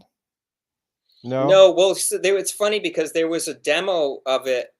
This Oh, is like well, a I funny time. maybe I You might know have how I heard it got and it. you weren't supposed to Yeah, because that's what I'm probably like thinking. Bill Cashman had it. Like a couple people got this demo that I was giving to people while we were working on it to No, like you show gave them it the. to me. I did. I did. Maybe I won't, Yeah. I won't say that on the. Yeah. No, We're it's not live okay. on the It's internet or anything, but I was maybe I gonna did. make a You know, music because you were video. gonna. That's right. Well, Yeah, maybe. so Yeah, maybe I that's heard it right. from That's how there. you had it. Okay, I got you because we didn't Hmm. know it was not going to make the record at Right, that point. and I never even put it together that it didn't. That's Yeah, so it funny. never made it on there because the Wow, that version was yeah, it just never we couldn't get it. And there was gotcha. huge fights internally in the band over that. You know, everybody had a different idea how to solve the problem of the song, and so we just How did you solve it? um I Or s- do you not like that song still? no, I like how it turned out. Like I wouldn't have put it on if I didn't ultimately Mhm, become happy with it, but um had to change the chords in one section was one of the mm. solutions uh and also yeah, I did. I mean, it was a lot of things. If you can find the original that I gave you, I still if have you it, have yeah. it and you Mhm. compare them, Okay, I'm you gonna know, the do other that. one is unlistenable, but I it's don't have all different. anything, It's guys, I different don't have chords. anything. Yeah, different chords. Okay, yeah, that's interesting. Um, wow. And What do I wanna say about this? Okay, is this the bottom of the barrel of World Inferno stuff, or is there still more stuff? that's it. That's it, As that's far as just I'm concerned, I mean, there are other things, but not that I've had anything to do with. There's as you right. mentioned earlier, there's the Viglione album Yeah, that yeah, got yeah. shelved. I That wouldn't was, be I think, one of the surprised. best recordings they ever did. Well, And I had I'm Martin sure Beastie on Brian this would be show. happy to hear that. Yeah, He still has those masters. He may choose to release it at some point. You know, yeah. it's up to him. He owns them, so he can release By them the or way, not. guys, go check out my albums on Bandcamp. Brian plays on this one. Oh no, he Yeah. does not. He plays on this one. Welcome to my pity party. So check it out. Um, yeah, Martin Beastie was a guest on this show last year or 2 years ago. So go out and check that episode too. We actually talked about that a little bit. Do you know Martin at all? Mm-mm. No, okay.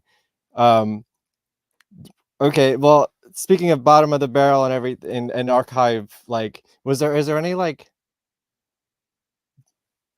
stuff from the early shows that exist, like videos or recordings of like the earliest Inferno moments live? Not that I have. Like I'm a, not really an archivist, Mm, so I don't really have anything prior to like last year.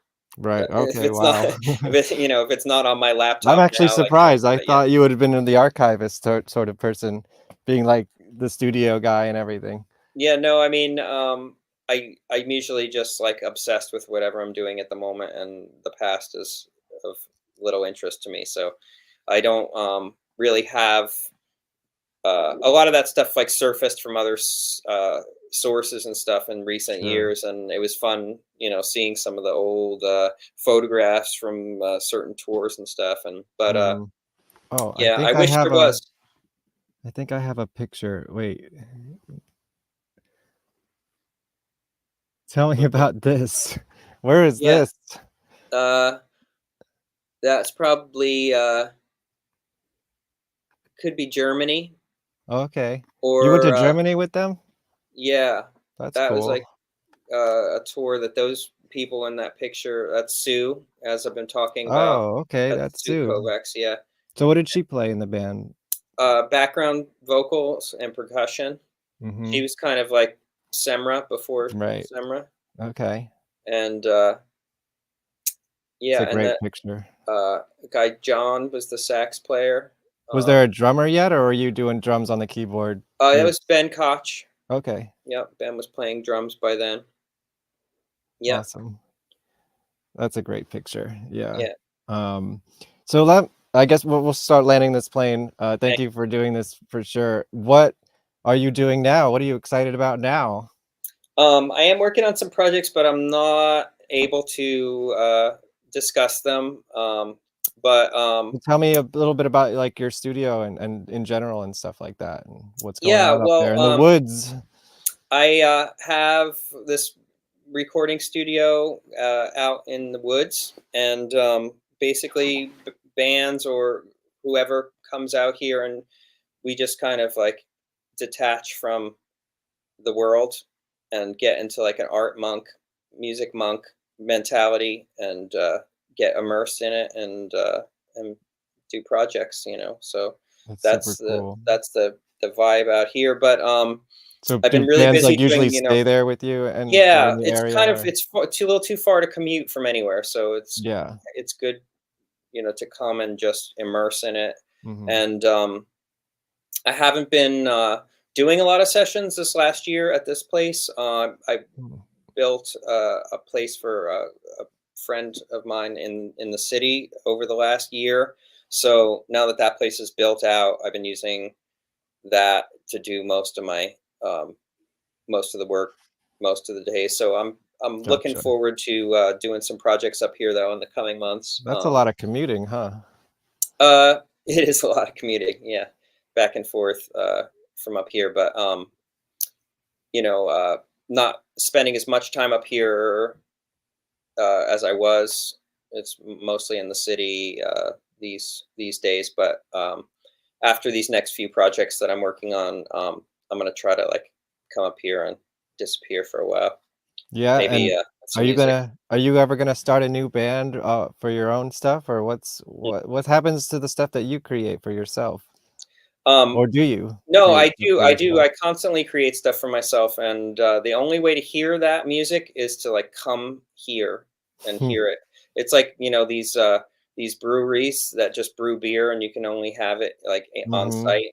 You know, Interesting. that's that's how I like my music to be these days, because it keeps the creative process really pure for me to like not consider what anyone's gonna think about it or anyone's gonna perceive about it, and it gets to be just a pure creative Well, expression, I so feel like I should come up there sometime and yeah, I'll we'll play you we'll a couple we'll tracks figure then. something out. Yeah, because I definitely always have plans for my music as well, and it's mostly just like in my brain in terms of the plans. The music does exist. It's just finishing it is a big problem for me.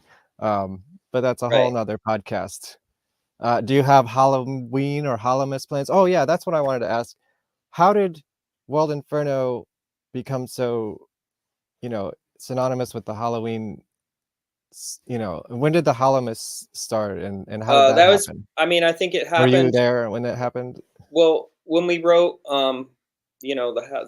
the pumpkin song, Mm-hmm. we wrote that in advance of a certain Halloween, Right. and Pumpkin Spice. you know, and we released that record, and it worked well as like a concept to sell a bunch of records every Halloween, So just to it's have a just a Halloween song. grift. It was a grift, to a degree. Of course, it was our favorite holiday, and then that isn't fiction, but It did become you know, like your own holiday in a sense. Like it's kind of like the New Year's of the Inferno and the community as well. yeah, yeah, that definitely. Just doing anything, it became a tradition, doing it over and over again every year, I think is what kind of like locked that in. But I think it was definitely the Pumpkin Time song that locked in the band as a Hmm. Halloween centric band. I don't think there's any other really like specifically Hmm. Halloween. And then it just Uh, became a thing, huh? I have Hallowmas every year. yeah, yeah, I don't know. Um, I think that's a old sort of like witchy uh, term Right. for All Hallows Eve, or Kind is of works in with the yeah, occult angle of the band yeah, and stuff right. like that. Right. Well, do you have Halloween plans this year? I'm gonna play it by ear. There's a lot going on, and I'll be around, and I'm gonna, as I always do, kind of just follow my heart with inspiration of where I want to be any of those days. Well, here's some of the things that they have planned this year. I'm gonna be at least at one of these. I don't know about the morning stuff. I don't do well in the sun, guys. But I think this is in the park before this show on the 26th. Hollow they're calling it. The third one, I guess. Hollow is the new moniker here at Alphaville in Brooklyn, which is a really cool place. Let's see who's playing. The Sunnyside Social Club. So that's Matt Dallow's band, right? Other Delights, is that the new Gina project? I'm not sure. Taillight Rebellion, I think that's like Aaron and them, right? No, No? it's a different band. Oh, okay. You guys, I don't know who's in these bands, but they're Me all neither. Inferno related. So I'm gonna show up. There's a pumpkin on there. You know, it's the community event for this year. And I think also there's a show somewhere where a bunch of the members are doing a makeshift band covering a Chumbawamba record. I don't know Yeah. the details on that, but Okay. Are you going to go to that? I don't know. I gotta look into the details on that one. See when it Okay. I is. think it's at Main Drag. Okay. I'm Do not you sure know the date? either. Yeah. I should know, but it seems to have slipped my mind. I don't want to say the wrong date, so Right. Yeah. I'll Guys, look it leave you up. people look it up. But I will tell you, I won't be here on Halloween proper. I will be, there's my plugs. If anyone's in the Pittsburgh area, I will be at the Hard Rock Pittsburgh playing with Green Jelly. We're actually playing with this band called First Jason, which is the kid who played Jason Voorhees in the first Friday the 13th, the kid who pops up out of the water at the end of the movie, has a band called First Jason, and it's all like, I guess, Jason themed songs, and he plays a guitar. Sounds like a Sounds fun. great Halloween plan to me. Yeah. You know, being that Green Jelly is already a costume band, so we're already kind of like a Halloween all the time kind of band. So check that out if you're in Pittsburgh. And let me do some plugs for my next show. You know what? I have a controversial opinion, perhaps, about Halloween, which is that I think the holiday should start. I think Halloween should be the kickoff for the season, and then November is all the spooky stuff. Whereas usually it's all of October. I'm never ready by the time Halloween hits, so it's kind of like comes and goes too quick for me. So we're gonna celebrate Halloween November 3rd with the Manimals. There's a new video coming out. It's bloody. I filmed it. I'm a character in it. It's not gonna be a premiere, but we're gonna have a little party for it here on the show. And then, go check out my last episode with Go Betty Go. It was awesome. And you know what? Even though we're not releasing anything at the moment, check out my project Pop Perversion. We're on the socials. Go follow us. Eventually, you're going to be surprised with, we're just going to pop up on your feed and you're going to be like, holy shit, what is this? And then don't forget, I'm making this documentary about the life and slimes of Dookie Flyswatter and Haunted Garage. Perfect for your Halloween season. I'll play a trailer as we end this. I think that's it for me. Do you got any plugs, Scott? Do you have any last words? Man, I think we covered just about everything I can ever think about saying, and Perfect. it was fun taking a walk down memory lane with you. Well, thank you for doing it. These are like just things that I've had in my head for 20 years or so, and I finally got to unload it all. Awesome. And yeah, I don't know. How do you feel about the Inferno legacy going forward? I guess, and do you I feel have like thoughts that's up about it? to I don't think about it a lot, but I'm impressed that there still is this community that is still kind of Keeping it taking it alive. with them, Yeah, and yeah. Well, and that's nice. it was such a big part of our lives and like our yearly planning that I guess we got to fill the void somehow. Sure. Yeah. Well, Halloween was always like, well, let's see where Inferno's playing, and they'll plan everything else around that. yeah. There's a lot of people that did that, and I appreciate that people were so into what the band was doing, and it became, of course, it was Jack was the force behind the whole movement and the mythology surrounding it, and but the community are the ones that really made it what it was, and I'm sure it's gonna like keep going until you know, it runs out of gas, or everybody, there's no fans are left living on the planet or something like that. So yeah, it's cool, and hope it keeps going. Me too. Yes. Well, thank you so much for being Thanks, here and Kevin. doing It was this. nice This is talking with you. awesome. Yeah. We'll talk. In the future about Okay. maybe I'll come up to your studio someday. Cool. That sounds good. We'll be in touch. Thanks again for having me. I'll talk to you soon. Bye, everybody. All right, guys. Have a good day. Everybody, like, share, subscribe, comment below. Here's a trailer for the documentary as well. And then make a comment. Hit the like button. All the things. Maybe I'll see you for the Halloween season. Imagine Alice Cooper with about 1/100th the money. If the Cramps had been a heavy metal band. Crazy as H, blood-splattered, ear-splitting hilarity. The Wizard of Oz meets splatter horror films. The gag is, you're in the splash zone. You're covered with goo and blood, and if you're not completely soaked, you didn't have a haunted garage show. It's like going to a horror movie, except it's actually happening. It's basically walking into the most brutal, gory film right in front of your face. It was probably the best part of my life. I think of him as a guy with commitment to his art. That's Dookie. I mean, he wants to take it as far as he can take it. You gotta see this band. Wait a minute, are you gonna get this? Oh, thank you.